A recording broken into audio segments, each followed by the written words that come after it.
도널드 트럼프 미국 대통령이 중동 상황을 이유로 G7 정상회의가 열린 캐나다에서 조기 귀국하기로 한 가운데 미국과 이란의 양자회담이 이번 주 열릴 가능성도 거론되고 있습니다.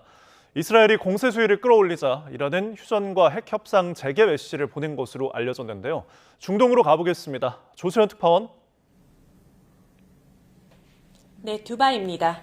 네, 이스라엘과 이란의 무력 충돌 닷새째입니다. 이란의 입장에 변화가 감지되고 있다고요? 네, 그렇습니다. 중동 정세가 매우 급박하게 돌아가고 있는데요.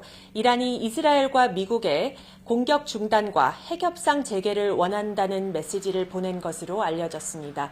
월스트리트 저널은 이란이 아랍 중재국들을 통해서 미국이 이스라엘의 공격에 가담하지 않는다면 핵협상 테이블에 복귀할 의사가 있다는 메시지를 다급히 보냈다고 보도했습니다.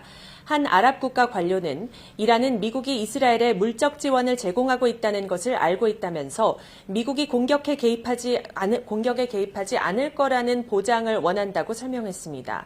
하지만 현재 이란 영공을 장악한 이스라엘이 이란의 핵시설을 더 파괴할 때까지 공격을 중단할 이유는 희박하다는 전망이 나오고 있습니다.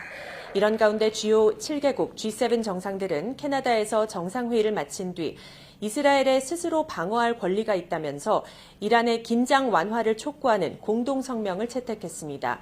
공동성명은 G7이 이란이 결코 핵무기를 가질 수 없다고 분명히 일관되게 밝혀왔다는 점도 강조했습니다.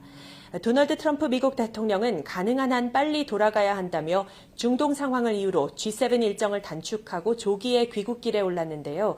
트럼프 대통령이 복귀하자마자 백악관 상황실에서 국가안보회의 개최를 준비할 것을 지시했다는 폭스뉴스 보도도 나왔습니다. 미국 매체 악시오스는 트럼프 대통령의 중동 특사인 스티브 위트코프와 아바스 아락치 이란 외무장관이 이번 주 중 회담하는 방안도 양국 간 논의되고 있다고 전했습니다. 또 트럼프 대통령이 SNS에 이란은 핵무기를 가질 수 없다며 모두 테헤란에서 즉시 대피해야 한다고 경고하기도 해서 그 의미가 뭔지도 주목됩니다. 네, 이스라엘과 이란에 체류하는 외국인들도 긴급히 대피하고 있다고요? 네, 오늘 들어온 속보 중에 하나를 보면 예루살렘에 있는 주 이스라엘 미국 대사관이 폐쇄됐습니다. 미국 정부는 전 직원에게 자택이나 그 인근에 대피해 있으라고 지시를 해서 현지에서 긴장감이 이어지고 있습니다. 이스라엘군은 어제 저녁 이란 수도 테헤란에 있는 국영 IRIB 방송국 본사를 2차례 공습했는데요. 해당 건물에 군사시설이 숨겨져 있었다고 주장했습니다.